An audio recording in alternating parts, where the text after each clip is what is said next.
नमस्कार, आज की बड़ी खबरों में आपका स्वागत है। मैं हूं आपके साथ अनु भारद्वाज और आप देख रहे हैं न्यूज गंगा। आज की बुलेटिन में बात करेंगे कैसे 10 साल में पहली बार साफ हुई दिल्ली की हवा। बताएंगे आपको जेएनयू में फिर से घमासान। दिखाएंगे आपको सीएम विष्णुदेव साय का बड़ा फैसला। बुलेटिन के आखिर में देखेंगे कराची के समंदर में कितना है तेल। लेकिन दिन भर की तमाम खबरों से पहले एक नजर सुर्खियों पर। दिल्ली पुलिस को मिला नया कमिश्नर एसबीके सिंह को सौंपी गई जिम्मेदारी। चौकीदार को थप्पड़ मारने पर जज ने एसएचओ को सुनाया, कहा यह राज्य के खिलाफ अपराध है। ईरान को मारने के लिए इजराइल खरीद रहा 5000 बम, अमेरिका से डील फाइनल। 10 साल में पहली बार साफ हुई दिल्ली की हवा। राजधानी दिल्ली में लगातार हो रही बारिश के चलते जुलाई का AQI 79 रिकॉर्ड किया गया है। 2015 के बाद ये सबसे कम AQI है। यह AQI दिल्ली में पूरे जुलाई में रुक रुक कर हो रही बारिश के चलते दर्ज किया गया है। सीआरपीएफ के जवान ने छत्तीसगढ़ में दी जान। भोजपुर के रहने वाले सीआरपीएफ के जवान पप्पू यादव ने छत्तीसगढ़ में खुद को गोली से उड़ा लिया है। घटना बीते बुधवार की है। आज दोपहर बाद सीआरपीएफ जवान का शव पैतृक गांव पहुंचा है। कबूतरों को दाना डालना पड़ेगा महंगा। बॉम्बे हाईकोर्ट ने सार्वजनिक स्थानों पर कबूतरों को दाना डालने पर रोक लगा दी है। अदालत का मानना है कि इससे जन स्वास्थ्य को खतरा होता है और सार्वजनिक असुविधा बढ़ती है। नगर निगम को ऐसे लोगों के खिलाफ कार्रवाई करने का निर्देश दिया गया है जो इस आदेश का उल्लंघन करते हैं। मनी लॉन्ड्रिंग मामले में चली सुनवाई। Robert Vadra Gurugram land deal से जुड़े मनी लॉन्ड्रिंग मामले का सामना कर रहे हैं। इस मामले में ईडी ने चार्जशीट दाखिल की है।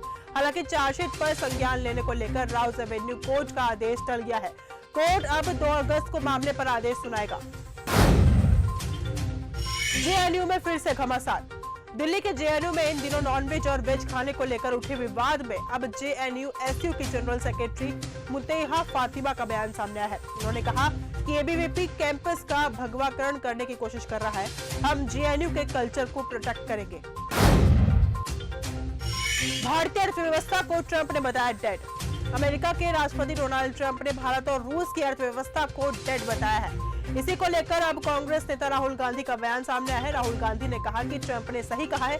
सभी को पता है कि भारतीय अर्थव्यवस्था डेड है। बीजेपी ने अर्थव्यवस्था को खत्म कर दिया है। सीएम विष्णुदेव साय का बड़ा फैसला। मुख्यमंत्री विष्णुदेव साय की अध्यक्षता में हुई कैबिनेट की बैठक में कई अहम फैसले लिए गए हैं। इनमें किसानों के हित में भी बड़े फैसले हैं।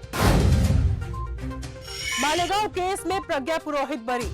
महाराष्ट्र के मालेगांव में बम धमाके के मामले में कोर्ट ने सभी आरोपियों को बरी कर दिया है। एआईएमआईएम प्रमुख असदुद्दीन ओवैसी ने कहा कि क्या मोदी और फडणवीस सरकार इस फैसले के खिलाफ अपील करेगी। जिस तरह से उन्होंने मुंबई ट्रेन विस्फोटों पर आरोपियों को बरी करने पर रोक लगाने की मांग की थी। आईपीएस एसबीके सिंह बने दिल्ली के police commissioner. Senior IPS SBK Singh को दिल्ली पुलिस कमिश्नर का एडिशनल चार्ज दिया गया है। दिल्ली यूटी कैडर के एसकेबी सिंह 1988 बैच का आईपीएस अधिकारी है। उनके रिटायरमेंट में सिर्फ 6 महीने बचे हैं। ट्रंप की पाकिस्तान के साथ डील पर बरसे कुमार विश्वास। कवि कुमार विश्वास ने अमेरिकी राष्ट्रपति डोनाल्ड ट्रंप के पाकिस्तान के साथ डील करने पर प्रतिक्रिया दी है। उन्होंने अपनी नाराजगी दर्ज कराते हुए कहा कि दाताओं से निवेदन है कि अपनी तेल चटाई पाकिस्तान ले जाए या चीन ले जाए, लेकिन भारत के विकास की बीज तो इस तरह ही बसती रहेगी। महाराष्ट्र में युवती के अपहरण की कोशिश। महाराष्ट्र के नांदेड़ शहर से एक चौंकाने वाली घटना सामने आई है, जहां 2 युवक दिन दहाड़े एक युवती को जबरन उठा ले गए।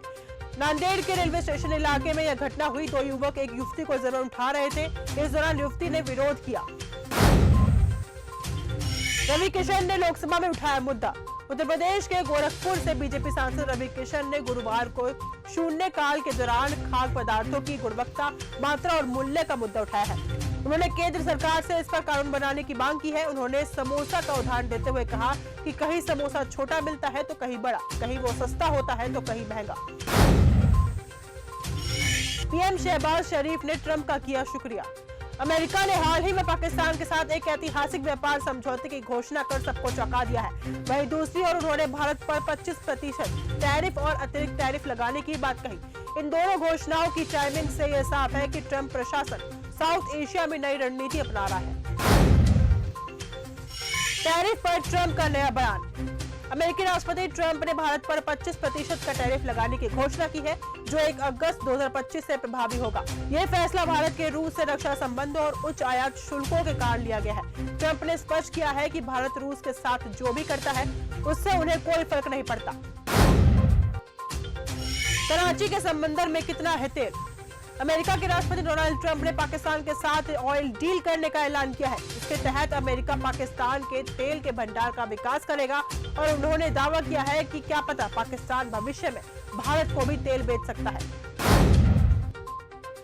तो फिलहाल आज इस बुलेटिन में सिर्फ इतना ही। देश और दुनिया की तमाम खबरों के साथ ऐसे ही जुड़े रहने के लिए देखते रहिए न्यूज़ गंगा। धन्यवाद।